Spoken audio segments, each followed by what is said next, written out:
Great. Thank you, Chris. And thanks for everyone who's joining us today. Oh, am I muted? No? No, I'm not. Okay, perfect. Um, let me start with some introductions. Chris already introduced me. So I am Steve Wyken. I'm the Chief Customer Officer at Datatelligent. For those who don't know who Datatelligent is, we are a data analytics company and we focus mainly on higher education.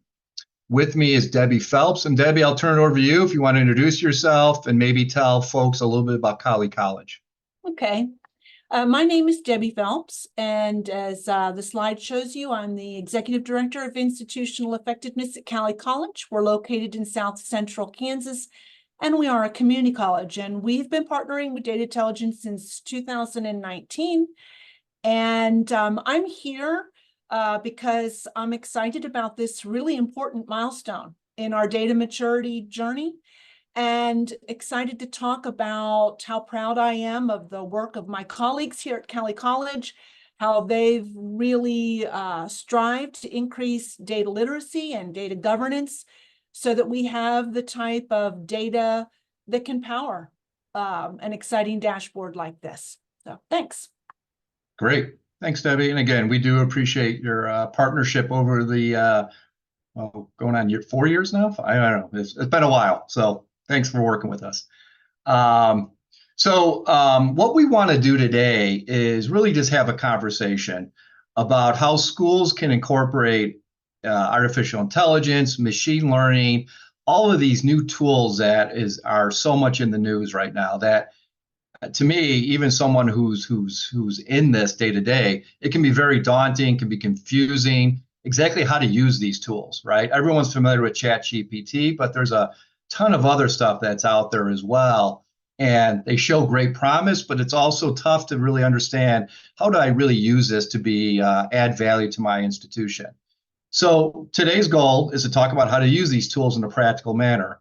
That's why I have Debbie here. Debbie is going to be the rock star of this discussion because she'll tell us from a practitioner point of view, really how they've used it, some feedback, and hopefully people can get some tips on how they could do it at their own schools. So you can see the agenda here. I'll start with an overview of the current student at risk solution that's live at Cowley College. Talk about our machine learning approach and how we try to incorporate some elements of that. Have Debbie talk about some initial feedback from the pilot group, some thoughts she has on how this could be a value add. And then Debbie and I will talk about kind of next steps, like what we want to do with this as we go forward, and then answer any questions you may have.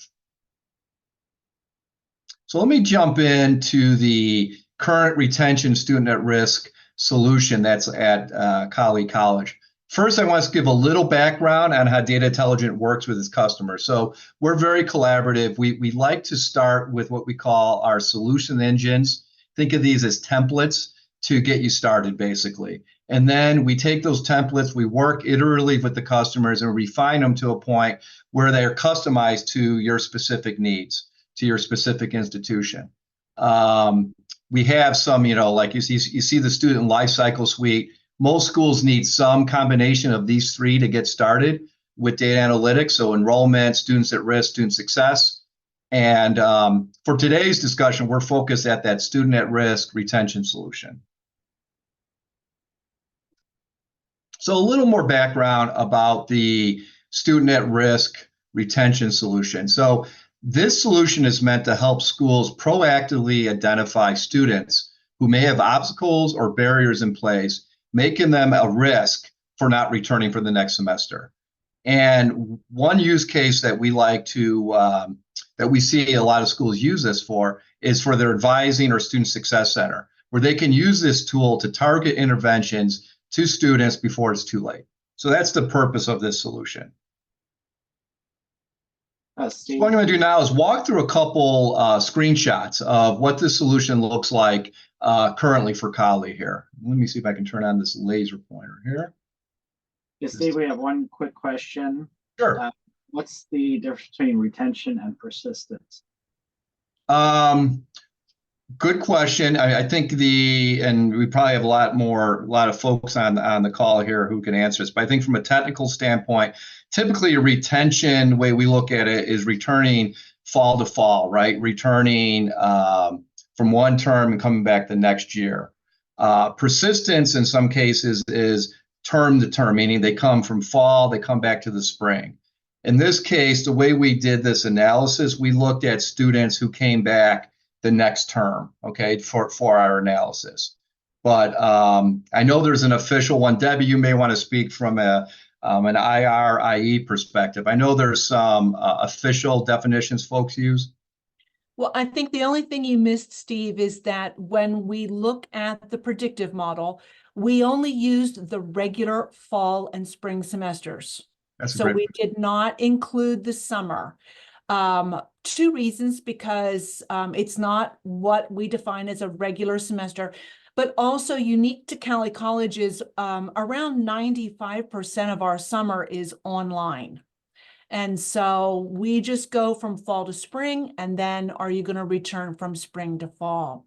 The only other thing that I would say is that it's be really important for everyone to recognize that there are two distinct purposes for what Steve's showing you. So this student risk assessment is not about prediction. It's not about using these variables. It's to help us remove the barriers that we actually place in front of students, like paying your bill, maintaining that GPA, how far are you from campus?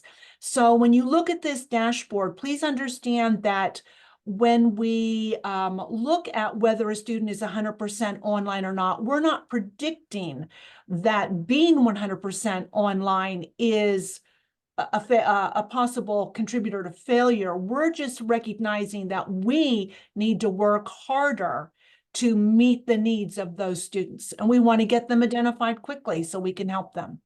That's great. No, I thank you, Debbie, and I love how you frame that because I think that's very important here. So let me just orientate people to this current solution here. So think of this as a summary of an advisor's caseload or work queue. We tailor it. You can add security on it so they only see the students that are on their workload. And you can see up here, there's some high level kind of graphics to see the risk score breakdown. So think of the risk score as a tally of the number of risk factors that Debbie mentioned, those obstacles that a student may have that the advisor can address here. And you can see, so we can tailor this to whatever we want, but these are ones that are important to Cowley. And then down here is a table of the students, and you can see kind of the different kind of columns here, athlete, veteran, et cetera. Here is that risk score, which then tallies up those risk factors that that student may have. And then what you can do, and I'll show on the next screen, you can drill in and see those features. We also include some flags here. Yes, no. So the advisor can track some key touch points they have with the student, like contacted first 30 days, met for advising, et cetera. Okay, so that's this first kind of almost entry point for the advisor. The next screen, then they can drill through and see more detail on the student. So this gets to you can see the course history. Everything's in one pane of glass. This is what a lot of folks like, is instead of going to multiple areas to pull us together, we pull it together for them. So you see course history. You can see those risk factors that they have. That's what Debbie mentioned earlier, like hold codes, distance from campus. Are they a new student? Did they take remedial math? So the advisor can look at this and knows that immediately, okay, now I understand why they have 5 risk factors associated with them. We also can pull some qualitative measures. Some get more to that readiness to learn features from Cowley uses Smarted Measures. Some other schools use other type of tools like that, but we can display that as well. Okay, so that's and again, the goal of this is to give the advisor the information they need so when they do reach out to the student, they kind of know, they have a game plan. They know what really are some of those factors that are potentially barriers for them coming back.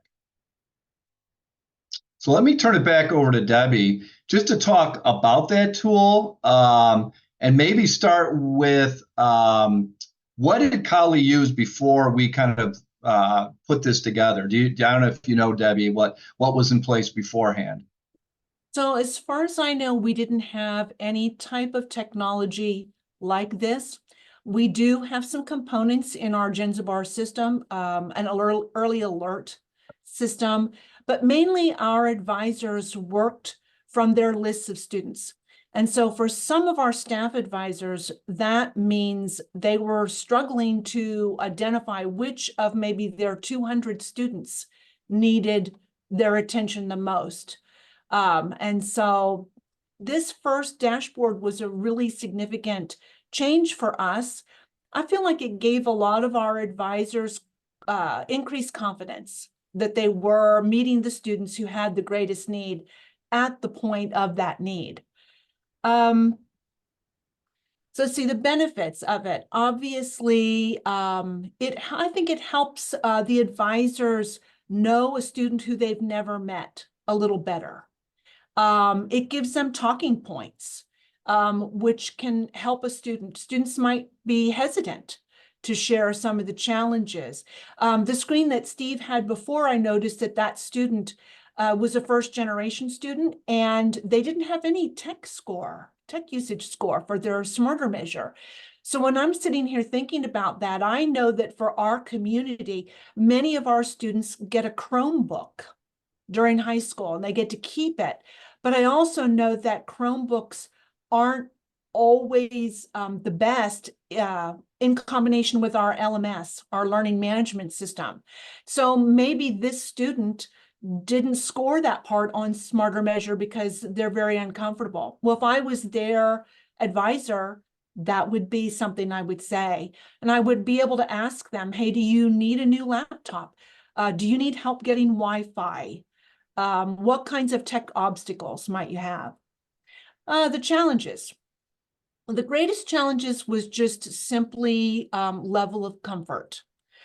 Before we began working with Datatelligent, we had already begun the really hard work to make sure that we had checks and balances so we knew our data was clean. There really wasn't any sense in building something like this if you look at it and you question the quality of the data. So it was really just getting the tool in their hands. And now that we're 3 years beyond, it's like they've used it every day, but that wasn't how it was when we began. Great.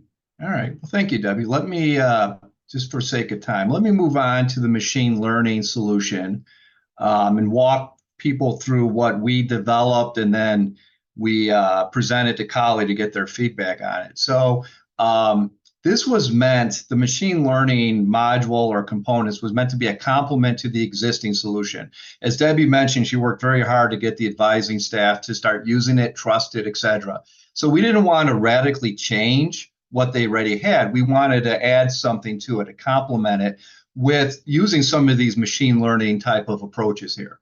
So the goal was just to help better predict students who are more or less likely to enroll for the next term, but also identify those features that are most influential for them to come back.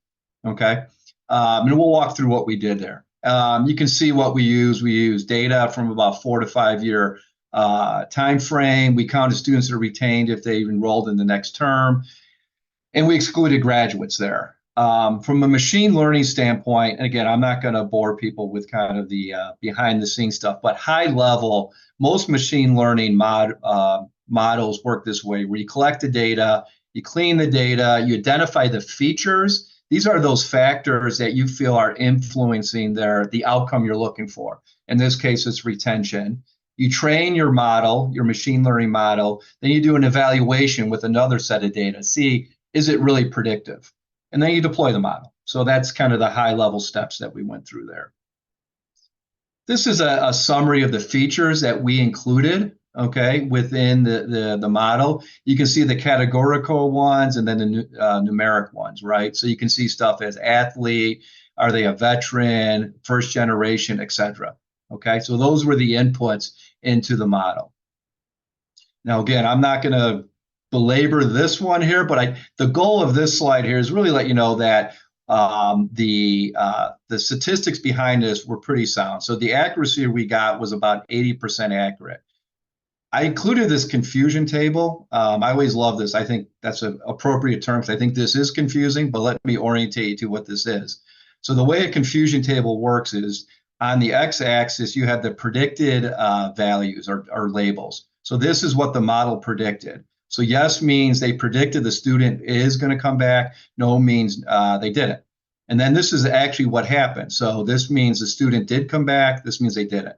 And so what you're looking for is you want to compare your true positives and your true negatives versus your false positives and your false negatives, right? So for looking at the model predicted yes about out of the number of students about 3,000 times, they were wrong about 800, which isn't bad. So you want to see a good split here. You'd like to have your true positive and true negatives be a lot higher than your false negatives and false positives. And that's how you get a better accuracy score. Okay. So that's just to give you some, we didn't want to deploy this if we didn't get a number over 70%. Typically, that's usually the threshold you have for these models. Some initial insights we had is we compared our retention probability score with that risk score, the number of risk factors the student had.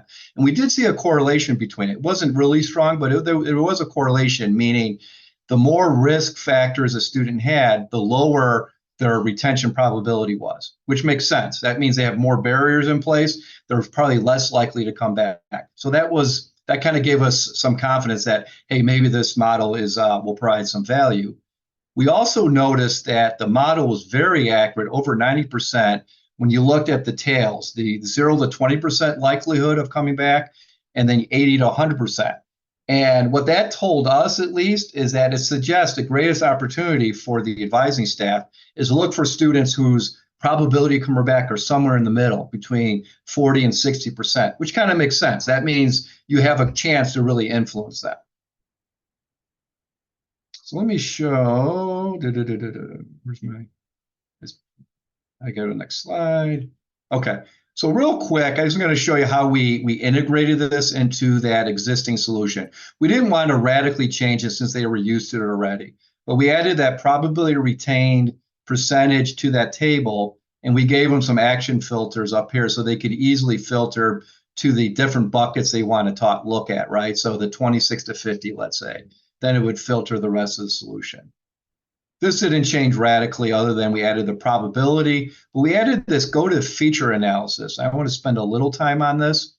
So what this is, our goal here was we wanted to include more detail for the advisor, like on what features or factors are driving that probability retained here. So in this case, this student has almost 100% probability coming back.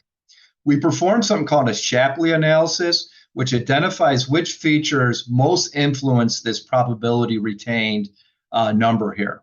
Okay, and how this works is certain features will more positively influence and make that number greater, the probability higher. So these are the features that are really influencing them to come back.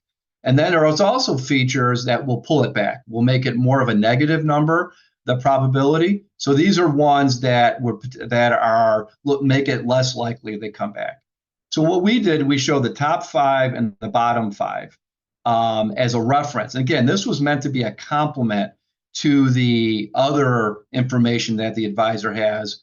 What we wanted help from Debbie is, does this help, or is this more confusing than anything else? We thought it was a value add, but we're not the experts here. So let me turn it over to Debbie and kind of give your kind of what feedback you got from your colleagues. Okay, so I'm going to make this brief because you have some really good questions in the chat, Steve. So basically, my response is, how do you help your campus become comfortable with something that you are not comfortable with?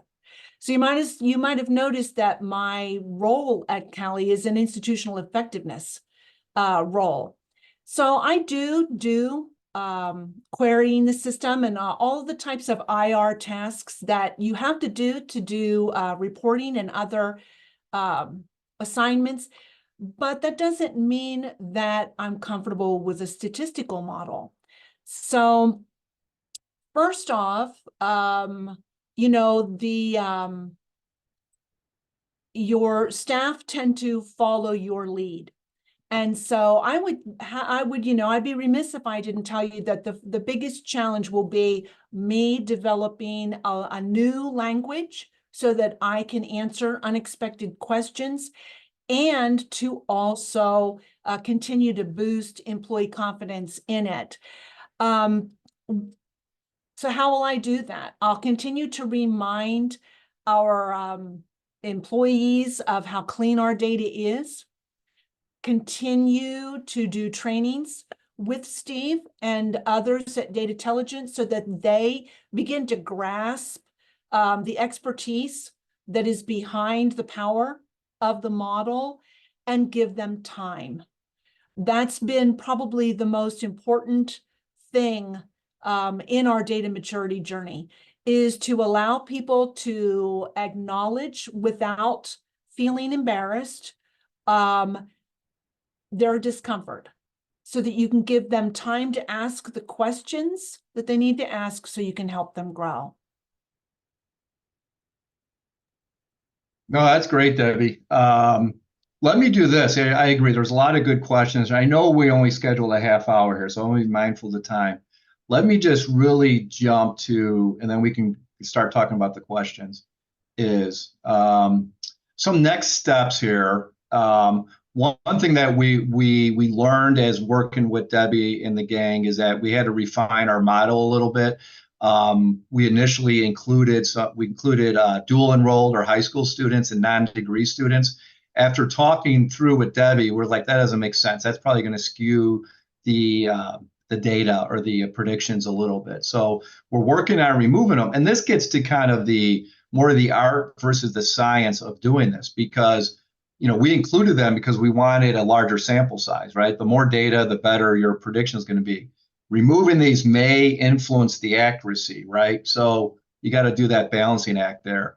Some of the feature engineering, I think there was a question in here that maybe I'm addressing here. I saw in the question is one of the things we realized too is, when you look at that Shapley analysis, some of those features that got identified were probably statistically made sense, but from an end user perspective, Debbie had no idea what to do with it. So for example, we initially had all the home states listed individually, right? So sometimes they would show up as a feature that was but what are you going to do with that? So what was more important for Debbie and her group was they want to know students who are in state from Kansas and then out of state. So we recoded it to, in or out of state. That's a more meaningful feature for them they could do something about that then, right? Versus all 50 states. The other thing we want to do, and we did a little bit of this, is do that Shapley analysis at the population level. So look at the overall student population, and give Debbie and her Cowley kind of an analysis at a macro level, the features driving their retention. Those are some things we identified. Debbie, you want to speak briefly? I know you mentioned some stuff about user training, and maybe you covered that already, but anything else you want to cover as far as next steps you had? Well, for next steps, we're just going to keep continuing to provide regular training, more training options than we have had in the past. And I think, that's how it will be. Steve, I noticed that a couple of the attendees asked the question that's really on a lot of data professional minds, which is how will you control bias? Yeah, that's a great question. And I think one thing is it's a discussion with the college, so to speak. So for example, Debbie and we've talked about what features should we include in the model there. So, we have stuff like ethnicity, age, gender, stuff like that. Got to be careful because you don't want the past to predict the future, right? I mean, that's kind of the thing. I think having everything kind of transparent on what is driving it, have that discussion with the group. I think that's the key. One of the things we're trying to do is not have that black box kind of approach to this, right? So I think you have to work with the college and say, are you okay using this? Does this make sense? I think everyone's struggling with that. I don't have a great answer other than I think you got to continually be mindful of it and make sure too you realize this is just this is not precision medicine. This is more just giving you a directional understanding of where your students are, right? Meaning you should look at it, but then you need to dig deeper. Just because someone says they have a 51% chance of coming back doesn't mean you walk away from them. You still want to work with that student. That's just giving you, based on past data, some greater insight into that student. But it shouldn't end there. I think that's the other way of coaching folks. Well, and from my side of view, from the institution, I have to go back to the excellent quarterly meeting that we just had with our Analytics Alliance, and talk about how we at Cowley College view some of the demographic information. So our campus has historically been around 70% white students. The majority of our employees are also white. And so we train our advisors to think about demographics differently. For example, let's say that a student it comes up and maybe there's a reference about age or race and ethnicity. Our focus is not based on a belief that that's a contributing factor. Our focus is, have we created an environment that is significantly different from that student? Are we getting in the way? Are we creating the right sense of belonging? Are we applying the data in a non-biased way so that we understand that if age is an issue, is it because we're approaching this student in a traditionally aged student methodology and completely disregarding the fact that they're an adult learner? Yeah. Just a couple easy questions I can knock off here is the dashboard's built using Tableau, and we use Snowflake as the back-end data platform for Cowley. And the advisors only see the students assigned to him or her. So there's I think Stephanie, who's the director over that area, she sees everything, but it is tailored to that. There are some more statistical questions that I don't think we'll have time to get into at this point, but we could follow up with those questions. There's a question about student status level, freshman, in-state, out-of-state school, student level. Those are all great questions. That's kind of where we're going back and forth with Cowley, like what other features do we need to add? Like I mentioned, the in-state, out-of-state, right, was one thing we realized, like, well, this result doesn't make sense to. And you got to talk with the college, with like folks like Debbie, and say, what's meaningful to you guys? What can you guys actually then do something about? Some of the stuff you can't do anything about, right? So, right. And because we are a community college, high school students could be at a freshman level, or they could be at a sophomore level. So we do need to think more. And the most recent question asked about locus of control. So if you want to reach out to me, Matthew, that is included in the Smarter Measure data. And I'm sure that Steph would be happy to let you know what variables they include in that category. Yeah, and just one other thing is this model is, again, like a lot of folks, we're entering this as a company, right? So right now this model is only being used at Cowley, right? We just use Cowley data and we're able to get some decent accuracy on it.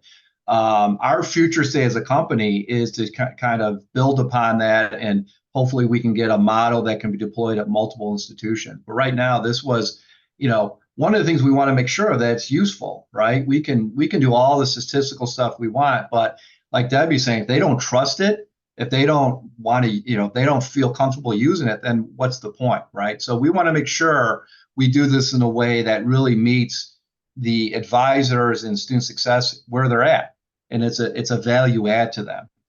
I know we're going a little bit over here. I'm trying to think of any other ones I can jump into really quick and answer here. Right now, who is using it? We've provided access to some of our more confident technology users. But in the fall, it will be rolled out with all advisors, faculty and staff. And then it will be up to them, but we will continue to have, I would say, I'm trying to have monthly training. Yep. Yep. And I think that there was a question in here more about, how do you make sure people don't misuse the at-risk score, and that's a great question. And I think we're always mindful of that, right? That you don't want this to become something that you're labeling students, right? It's meant to be a tool to help a value add. You can be proactive and help those students you need to. Yes, we have validated the model results. I showed a little bit on the confusion table. We've done some other analyses behind the scenes, F1 scores, all that stuff. So it's not over 80%, but yeah, close. But so we're hovering around 80%, which is something we're trying to stick around. So, well, let's do this. I think the other ones we can. I see is we can go into a little bit more. We can reach out about more of the statistical stuff just to kind of give you a little more information. I see some folks asking a bunch on those, but I know we're hitting bottom of the hour here. Debbie, any last words for folks on this? No, I would say watch for an invitation maybe later in the fall. Yeah. And hopefully we'll be back.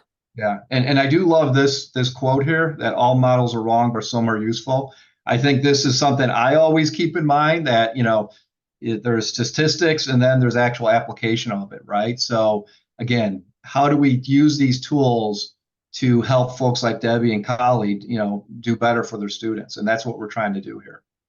Other than that, Chris, did you have anything to end up with?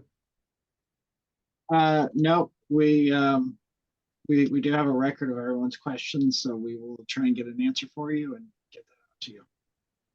Great. Thanks, everyone. And thanks, Debbie, for her continued partnership. Hopefully, folks found this useful as sort of a practical approach that we're trying to take with these tools.